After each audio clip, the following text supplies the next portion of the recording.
King. Before I call the member to King, I do remind members that this is the member's first speech, and accordingly I would ask members to please extend the traditional courtesies to the member. The member for King. Thank you. I would like to thank His Excellency the Governor for his excellent speech. Thank you. It was heartening to hear you have such confidence in our new government and heartening to hear you restate the priorities of this new Liberal government. More jobs, lower costs and better government services for South Australians. Mr Speaker, warm congratulations on your election to the chair. You clearly demonstrate a deep community contribution, and I'm certain, Mr Speaker, that you will keep the members of this House focused on the best interests of South Australians. To our new ministers, parliamentary colleagues, my friends and family in the gallery, I am grateful to be elected as a servant and voice for my local community. I congratulate all new members and all re-elected members. It is evident to me that the recent election was won through hard work by the Liberal Party candidates and staff and by the candidates' commitment to engage and listen to the people of South Australia. In King, my campaign strategy was simple: to knock on doors personally, to ask my constituents what was most important to them. And then at night, I telephoned those people I couldn't catch at home. Knowing what matters most to my community is most important to me. I am proud of Premier Stephen Marshall and the Liberal members for demonstrating to South Australians that we care deeply about people and about a much better future for South Australians. It is such a great honour and privilege to stand here today as the first member for the new Northern Suburbs electorate of King. I pledge my commitment to my community to serve tirelessly and be a strong advocate for the people who live in King, no matter how they cast their vote in the March 2018 election. Parliamentary colleagues, listening to your address and reply speeches, I've been so thankful to learn more about your electorates and to hear about your journey to Parliament. Our journeys to this House have certainly been very different, and that will be our strength, as it will help us to better represent the diverse communities we serve. My community told me they want us to be respectful leaders in our community, and in this House they want us to find common ground and keep focused on what is good for South Australia. This is real leadership. Mr Speaker, I would like to take the opportunity to inform my colleagues and the electors of King who may read or listen to my speech about what I've learnt about the electorate of King. King is a new seat created by the redistribution in 2016 and was contested for the first time at the 2018 state election. King has over 27,000 electors. Many times during my door knocking, people looked surprised when I said I was the Liberal candidate for King. Many people had not heard they were living in King. I will be mindful in the future of the importance of communicating any electorate boundary changes to those impacted in my community. Many times during the 10 months of door knocking, I repeated the suburbs of the electorate of King and restated my view that King is the most beautiful electorate. King spreads north across a very large geographic area in the northeastern and northern suburbs. King's suburbs include Golden Grove, which for those of us who have lived locally for over 20 years proudly remember was once named the world's best suburb. Golden Grove is where our new King electorate office is now located. Also, King includes Greenwith, Salisbury Heights, part of Salisbury East, Salisbury Park, Hillbank, One Tree Hill, Yullaberry, Yadalunga, Bibbaringa, Gould Creek and part of Surrey Downs. King has a wonderful mixture of metro and rural living. When my husband, son and I first started letterboxing in rural King, my husband and son were so taken by the rural countryside, the paddocks full of sheep and kangaroos, they soon started talking of moving to the country, which is actually only 15 minutes drive from our house in Golden Grove. In autumn, many streets in King have stunning green, red and golden leaves on the beautiful tree-lined streets. King has oodles of natural habitat such as Cobbler Creek Recreation Park, Parawira Conservation Park and the Little Para Reservoir. King also has sensational wineries, rambling creeks and rolling hills.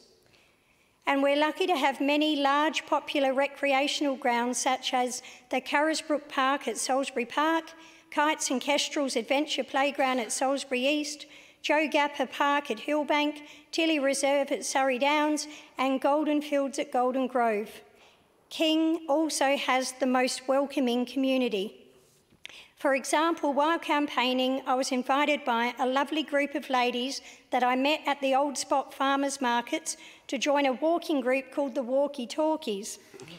These locals from across King meet each Sunday morning at the One Tree Hill General Diner at 8 a.m. and set off around different parts of the beautiful landscape of King. When we return, we have a coffee, we say hello to the locals who are heading in to the diner to pick up their Sunday papers and grab a bag of the most delicious, freshly baked rolls you'll ever try. And there are so many wonderful community volunteers and volunteer groups in King.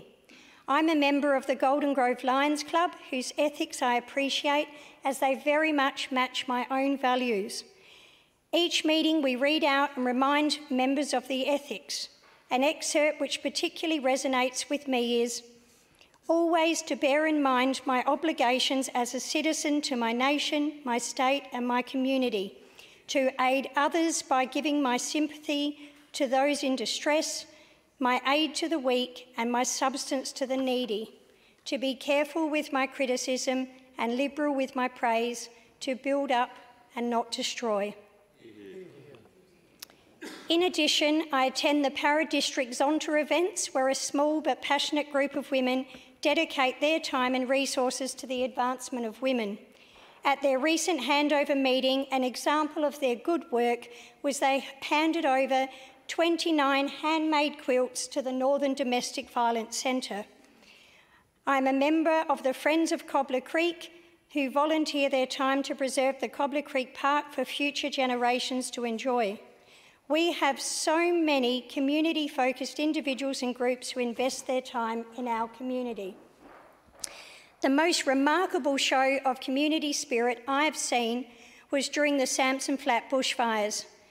When my family were evacuated and safe at my parents' house, I went back to the evacuation centre and I commend all community members who worked together to help fight the fire to save people, houses, animals and habitat. I thank the local community and businesses for their generosity, and I thank everyone who's helped in the recovery efforts. King has many thriving community sporting clubs across all sports, including the Golden Grove Football Club with Australia's biggest junior membership. Each club president I've met talks about their club's role in connecting our community members together, and they see their role as a community service. On Friday nights after my son's games at the Golden Grove Central District's Baseball Club, we certainly enjoy hanging with the other families to chat amongst ourselves in the club rooms after the games.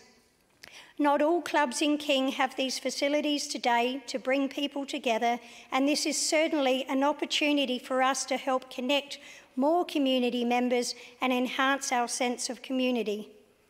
King has an abundance of fascinating history, including many early settlers' ruins. I would like to see us find ways to signpost and communicate this history so everyone knows about it and it can't be forgotten. King is a stunningly, naturally beautiful electorate, and I can't imagine living anywhere else. During my time as a City of Tea Tree Gully councillor and during the state campaign, I found the people of King to be thoroughly decent, caring, compassionate and hardworking community members. Additionally, we have many capable, industrious business owners. While campaigning, I asked all residents and businesses the same question. I want to understand what is most important to you, and I was moved by a vast number of people who talked to me with compassion, hopes and aspirations, not only for themselves, but for the broader South Australian community. So many people told me what they most wanted to see was more jobs for young people in South Australia.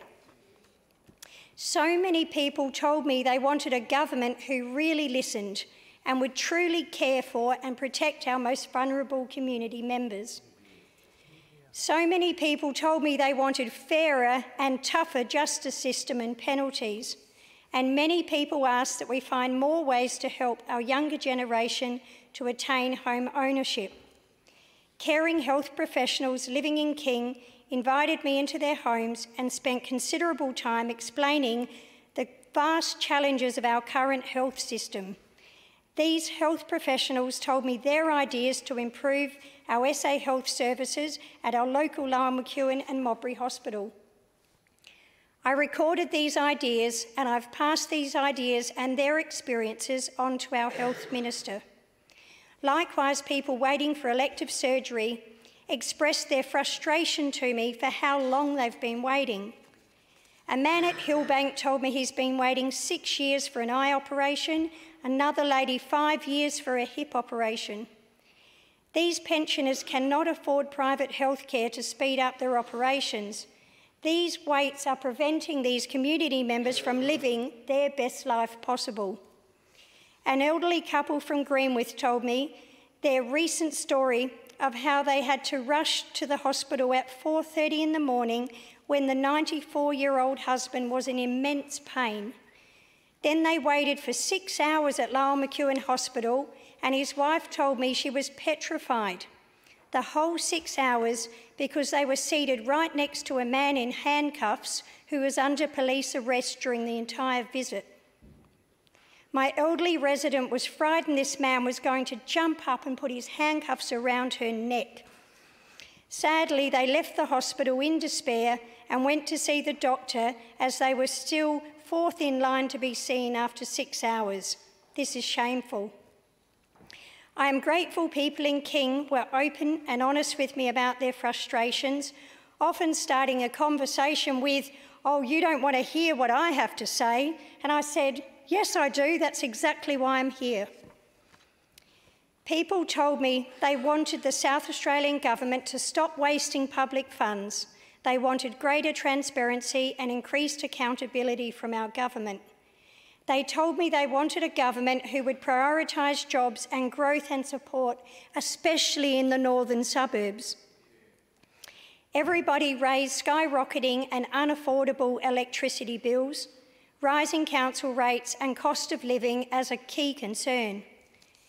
Many people were so angry at rising council rates, questioning where councils are spending their money and questioning why their rate money was not being spent on footpaths, fixing broken curbs, cutting verges or surfacing roads. Pensioners described how they were battling to pay their electricity bills. While door knocking, one day on a 43-degree day, I met an elderly lady in Golden Grove who was absolutely petrified of putting a fan on in her sweltering home because she just could not afford the electricity bill. Her hands were red and swollen from the heat, and I recognised the swelling as I'd just taken my son to the doctors the day before for the same reason. She also had no telephone because she couldn't afford one. And I visited her last week to check on her, and she now has no TV as it's blown up. She was not complaining, she is accepting of her situation. I think a person who has contributed so much to our community and raised a family in South Australia deserves much better. And I also met couples in their 30s and 40s who told me they've got good jobs but they're still struggling to pay their bills. A school principal of an independent school told me they're having more parents withdraw students and more parents asking for fee repayment plans because of the struggling cost of living. Cost of living pressures in SA are impacting parents' choice of education for their children. Furthermore, the shift of students from independent schools to public schools could impact the capacity and effectiveness of our public schools. As a governing council member of the Golden Grove Primary School, I've witnessed this shift year on year in the past 3 years. Sadly, I met local King residents who had also sold their home because they had to move interstate to find jobs. I have a friend in King who's moved interstate to get work, and she's had to leave her teenage children behind with their father so as not to disrupt their lives. And people told me crime was an issue. I met people who had sold their homes because of reoccurring episodes of break-ins in their street. I gave out lots of neighbourhood watch bin stickers, and I've just received another box for my electorate office to give out to anxious residents. I regularly attend the neighbourhood watch meetings. I've monitored and communicated my concern over diminishing hours at police stations across the northern suburbs, whilst observing worrying trends in crime in my local area. I met countless small business owners who shared their frustration at rising costs, outdated regulation, and unnecessary red tape. Business owners asked for lower costs, modern solutions and support. And parents of children with disabilities asked for more support so that their children can also live the best life possible in the future. And sadly, I came across people living in fear in our community. One day while door knocking, I approached a middle-aged woman in King in her very neat front garden. She was under a beautiful tree pruning when I introduced myself, and she said to me, "My husband thinks he controls me. He doesn't really, does he? We women do matter, don't we?" I said to her, "You matter very much to me." I asked what her husband does, and she said he was a police officer. I gave her my card, and I told her I was running for this election because I want to help her, and I offered my support to her. I was speaking to another woman at her front door when a male voice aggressively yelled out from inside the house, "She doesn't want to talk to you," and the door slammed so loudly and violently shut that it shook the porch. In the past 12 months, I've met 3 different parents who told me their children had been sexually abused by other children while attending my local schools. Each of these parents felt that their child's school had not adequately handled the incident.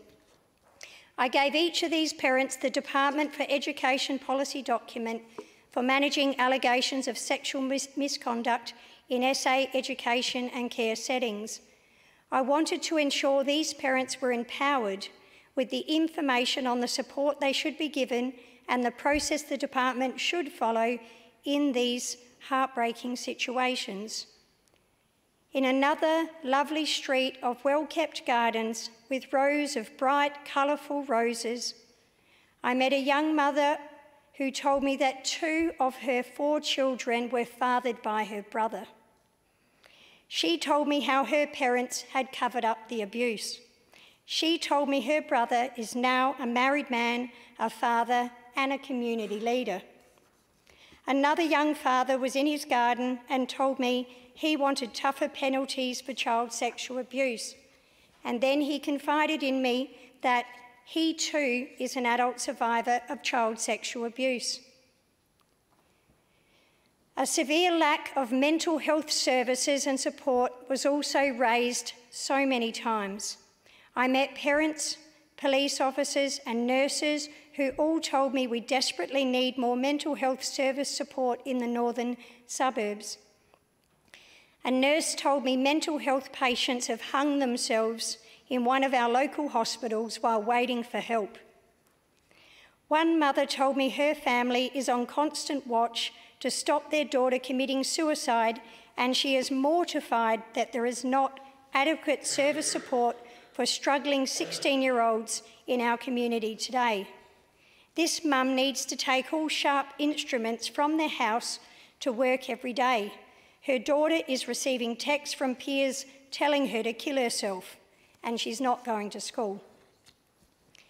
Last week, a mother of a 15-year-old who had been raped at a party told me how hard they had struggled to find her daughter appropriate counselling and care because she was under 16. On a couple of other occasions, after listening to these upsetting stories from my constituents, I cried when I left their home, and I was just unable to knock on the next door. On these occasions, when I sat in my car collecting myself, I thanked my husband for taking my call and listening and reminding me that these stories were the reason we were fighting for a change of local representation and of state government. As Liberals, we believe good governments care for and support those who need help to get back on their feet and live the best life possible. I will work tirelessly with my colleagues to improve services for our community. I thank people in King for these open, honest discussions and for speaking up to me. I am inspired by your strength, bravery and your hope for a better and a safer South Australia. I've been thankful that so many King residents are coming to see me for help since the election. Every time someone asks for help, this warms my heart with the opportunity to help people living in King. So how did I end up here in the House of Assembly? I was born in Australia and I grew up in the northern suburbs and I attended great public schools. My late grandparents worked on wharfs and in factories. My mum and dad are in the gallery today and they are extremely hardworking. My dad is a skilled fitter and turner and a workaholic who finished up recently at Holden's, and even though he is 69, he has no plans to retire. And likewise, I do not remember a time when my mum wasn't working throughout my childhood. She only recently retired from the South Australian Police Force. Working hard and providing for our families is in our DNA. My mum has always spoken her mind, a trait I think that has rubbed off on me. My mum and dad have just celebrated their 50th wedding anniversary and I thank the member for Port Adelaide for sending them her congratulations. Throughout my childhood, my parents always worked hard, gave generously and volunteered to several sporting organisations for which they are now lifetime members. Growing up, my parents took my friends into our home when for various reasons they had no place to go. My childhood memories include being given all the toys I asked for as a child. I was adventuresome, I raced go-karts, I owned 3 trail bikes, which I used to ride around the fields in Golden Grove before the development. The next part of my childhood I will share is not as pleasant for you or my family to hear, but it's so common in our community, which is why I believe it's important to share. It's also one of the key reasons I've chosen this path and have a fire in my belly for change. I am cautious and mindful as I share this with you, as I know it's not the done thing for any family to air their dirty laundry. I mean no disrespect to my parents, who I love so dearly. I'm choosing to speak up and share a glimpse of other memories because I believe these experiences are still commonplace. I want to prevent these experiences from being passed on to our children. There was violence in our home. I have vivid memories of hugging my little brother in the bathroom as my parents fought. My memories include relatives drinking too much and fighting at family gatherings. I remember having to run next door to get our neighbours to stop violence in our home. And I remember being sexually abused as a small girl by a close relative. I apologise for making you feel uncomfortable, but for you this discomfort may only be for a moment. For me and many abused children and children growing up in violence, we will probably feel uncomfortable forever. I startle easily and often jump as people approach, and in professional settings you may notice me trying to laugh this off. Notwithstanding these childhood experiences today, I could not love my parents more. My mum is my best friend and my confidant. My mum and dad have always provided for us, and my parents are my biggest helpers and supporters. My son loves staying at their house. On March 18th, while my husband and I drove out to the far southern suburbs to pick up my son from relatives who looked after him during the final frenetic stage of the state campaign, my parents were out all day taking down my posters. I believe my parents did the best they could with the skills they had at that point in time. We have in our community cycles of abuse. I'm telling my story today because I wish to be part of a change which creates cycles of opportunity. I'm thankful for my struggle because without it, I would not have found my purpose and my strength. I'm an advocate for children achieving success because of a safe, healthy childhood. Because my parents have always worked so hard, I followed in their footsteps and studied extremely hard at school and university. I completed 2 university degrees, a diploma in marketing, international accreditation in change management, and I forged a successful career in banking and energy industries, and I've served on boards, all while raising a family. I commenced my career in accounting and then commercial banking, and I moved on to business re-engineering projects focused on delivering large-scale efficiency outcomes. I proactively sought out mentors and said yes to all new opportunities which grew my skills and experience. I led and delivered change which was customer and people-centric. After years of establishing new organisational capability, I was given the role of leading change and communication for the BT Financial Group. Simultaneously at Westpac, who are a leader in diversity initiatives, I became passionate about initiatives focused on advancing workplace outcomes for all employees, particularly for women and employees with carers' obligations. I put my hand up for the opportunity to chair an employee action group for whose goal was to mainstream workplace flexibility initiatives across the Westpac Group for over 36,000 employees. I chaired this group while doing my day job, leading change nationally. We made great progress in listening to employees, leading cultural change and negotiating solutions which both work for the business and the employees. Personally, I believe there is more we must do to support men and women to work flexibly. Our family's experience has that it can be difficult for men to access the flexibility in the workplace so they can play a partnership role in raising their family if they choose to.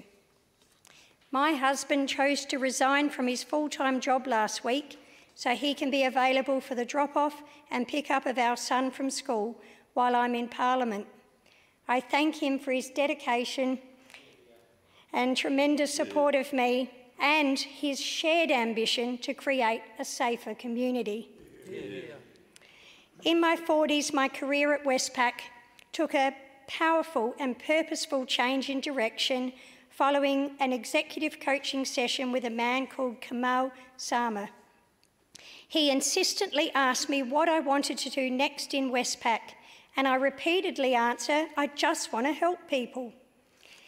And then he asked me what really pees me off, using a less polite term, and I surprised myself by answering children being hurt. In my 40s, my more unsettling childhood memories had begun to bubble to the surface. Weirdly enough, at the same time, my mum found my childhood diaries, and when I read through these, my mind brought back memories I'd forgotten for a very long time. In my mid-40s, I said, me too.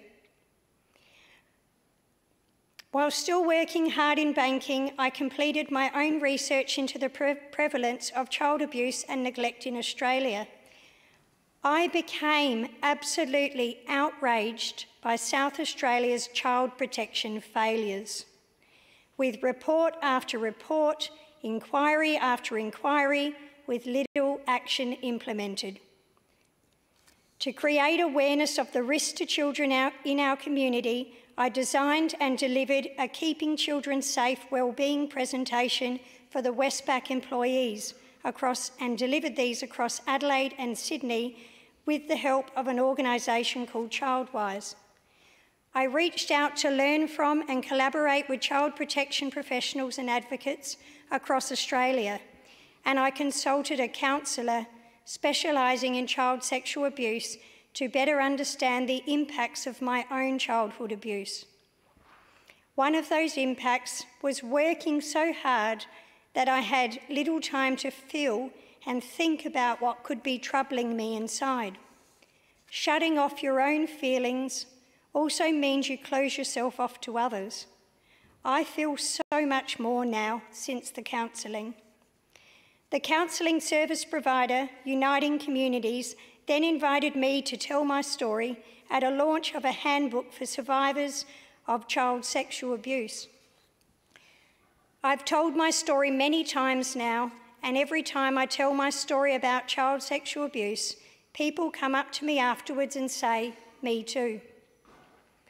Importantly, in 2013, I chose to dedicate the next stage of my career to serving the South Australian community and finding a way to help make South Australia the safest place for children to be raised.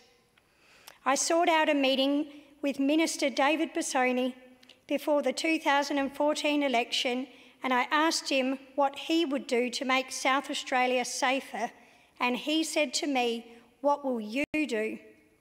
And here I am, with the blessing and support of the party, its members, my family and my community. Thank you to David for your question that day and for your ongoing counsel ever since.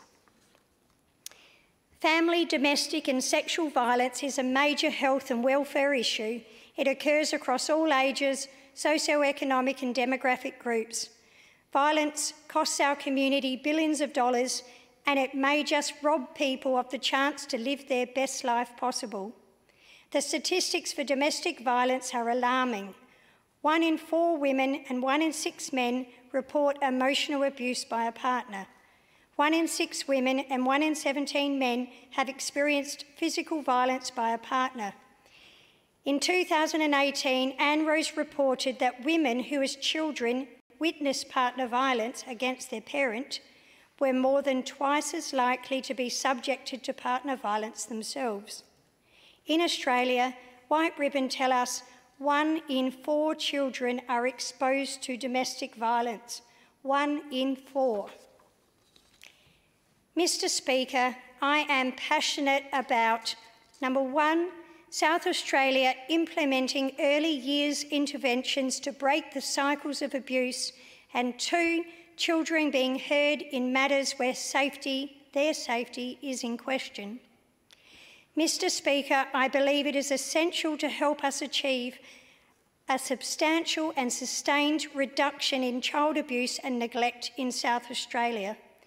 It is absolutely outrageous that in 2017, in South Australia, more than 14,000 calls to the child abuse hotline went unanswered. It is outrageous that the statistics for child sexual abuse in Australia is 1 in 5 children. Mr. Speaker, imagine attending a full school assembly in your electorate. You're looking out over a large group of 500 innocent primary school students seated for the assembly. Now think that 100 of those vulnerable young children are being sexually abused, most by someone they know and they trust. How can we expect these children to learn each day and reach their full potential when they're experiencing abuse? One man told me his abuse only stopped when he was old enough to push his toy box against his door each night. We must give children a voice. When a community is silent about the sexual abuse of children, it gives sexual perpetrators permission and access to our children. Together, we can break this silence. As the member for Davenport said in his speech, if not us, then who? If not now, then when? I am so proud to be part of this caring Liberal government and extremely heartened by our Premier's commitment to child protection and the appointment of our hard-working Minister for Child Protection, Rachel Sanderson. I am heartened by our new Premier's decision to appoint a caring and committed Assistant Minister for Domestic Violence, Carolyn Habib. I look forward to working with these ministers and my new colleagues on both sides of the House who have expressed their commitment to a safer and more respectful community. Mr. Speaker, when I was a little girl, I didn't know that it was inappropriate for a family member to touch my private parts. I didn't have the knowledge or the language or the opportunity to speak up. Today, I'm speaking up for all children in our community who are victims of abuse. I'm asking for this Parliament to find a way to give them the knowledge and a voice as early as possible in their childhood. And I'm speaking up for everyone experiencing abuse today. Today, our most up-to-date research is still telling us that most people do not contact the police after partner violence. And yet the South Australian Police are still responding to almost 30,000 domestic violence incidents, and 1 in 4 children are watching and listening to this violence. Real change is needed to break the cycles of abuse. This Parliament can work together to take us to a time when nobody must say, "Me too." There is so much we can do. As an employee of the Department of Premier and Cabinet, I joined the White Ribbon Steering Committee to work with colleagues across agencies to embed White Ribbon workplace policies and procedures. When we communicated to our staff that we wanted to help victims to speak up, people began to ask for help. At Service SA, I asked for and gained budget and support to put the Domestic Violence Gateway safety cards in every Service SA centre across South Australia. The cost was less than $700, a very small price to pay to raise awareness and offer support across the state. And now my new electorate office in King has these domestic violence safety cards out front on the front counter, and our King office telephone will always be available for any community member who safely needs to make calls for help. We can all do this in our electorates. The future is bright. There is so much we can do together. I believe, having heard your speeches in Parliament, that we are the change that the community have been waiting for. The time is now.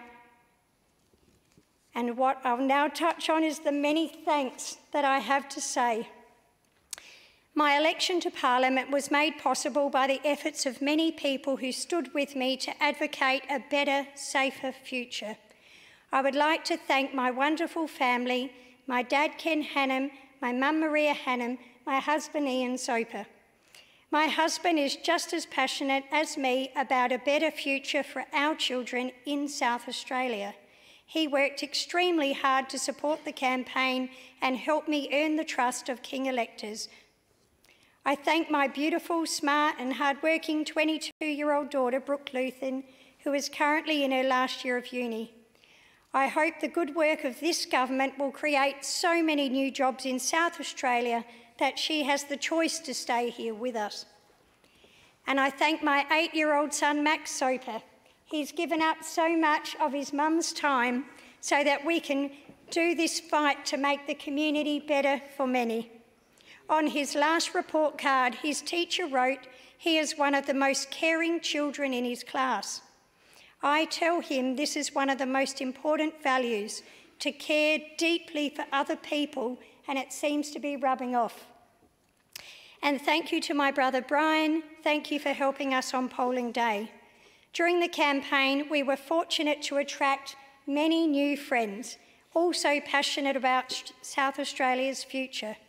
These friends helped me to letterbox the electorate many times over, waved with me, introduced me to their friends, made my family meals as it was so crazy, watched over my son, put up and took down so many posters, provided moral support, supported me in just every way possible. I am grateful to many people, and I'm grateful especially to a small group whose efforts went above and beyond and who were a constant support and generous.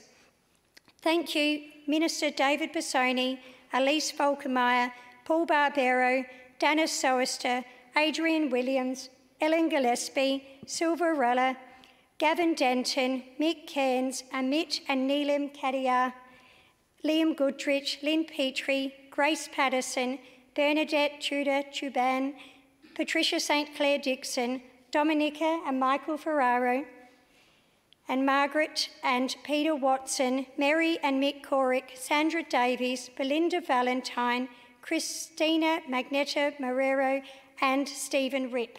Thank you all so much. Furthermore, I wish to thank the Liberal Party. As members of the King community presented to me their concerns and their aspirations, you made it so easy for me to offer our well-considered policies and plans to demonstrate we were listening, we were ready to govern, and we were ready to deliver real change. Thank you to the Premier Stephen Marshall. Your hard work, focus and discipline is a constant source of inspiration.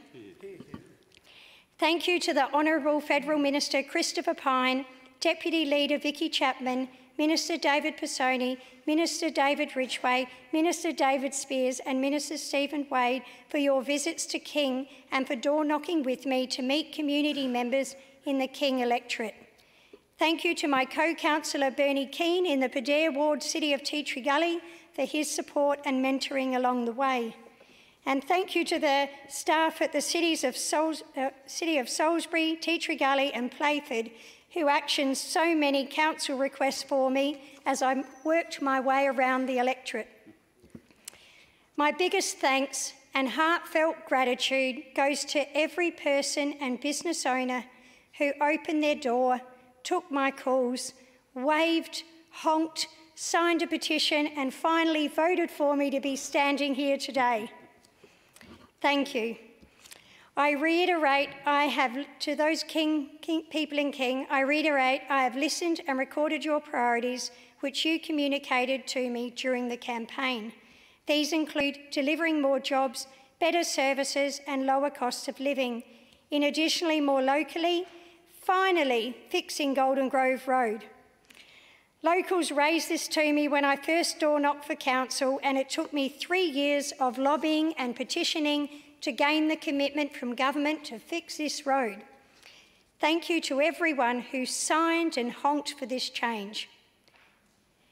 And we promised also to add a slip lane into Skyline Drive. Thank you to Hillbank residents for signing the petition. We are committed to fixing Sadna car parking, which will benefit so many people who visit the South Australian District Netball Association courts at Golden Grove and to the residents who live around it. We will be investing in Mowbray Hospital, which will provide better services for every resident of King, and it will also take the pressure off Lowell McEwen. And finally, we will deliver more car parks at Golden Grove Park and Ride so more people can easily use public transport. We will deliver for the people of King. As a Liberal, I'm committed to building the capacity of the South Australian community. I'm committed to a South Australia where every individual can live their best life possible. I'm here to help you, your family and your business. I am your servant. Your challenges and your aspirations are my priority. Lastly today, I wish to touch on one last opportunity for our community. Mr. Speaker, I ask for colleagues and anyone listening to my speech to reflect on the aim that our House of Assembly is meant to be a representative body for our South Australian community. The government's decisions and policies shape the quality of lives in our community. I argue that since women know their situation best, they should participate equally to have their perspective and life experience incorporated. It seems intuitive that there are just some issues that are more important to women and affect them more. I believe women's collective life experience as women is very important. Women were granted the right to stand for Parliament in 1894 in South Australia. It took another 65 years until 1959 for Joyce Still to be elected to the South Australian House of Assembly. On December 18th, 2019, South Australia will celebrate 125 years since the passage of a bill granting women the right to vote and to stand for Parliament. The campaign to gain public support for women's suffrage was a collective effort. With the local government elections coming up later this year, I urge women to consider running for council. And I ask our community to consider who they vote for in the elections and if this will help elect a representative body. When I was elected to local government in 2014, I said to another elected member that had been there for a very long time that I thought the 15% female representation at our council was too low. I said I would like to encourage more women to run in 2018, and the elected member replied to me, "Don't let the boys know you're trying to take their jobs away." "Deeds, not words," said Emmeline Pankhurst. "It is my position, it's time for change." Mr Speaker, thank you for this opportunity to speak, and thank you to the people in King for the opportunity to serve.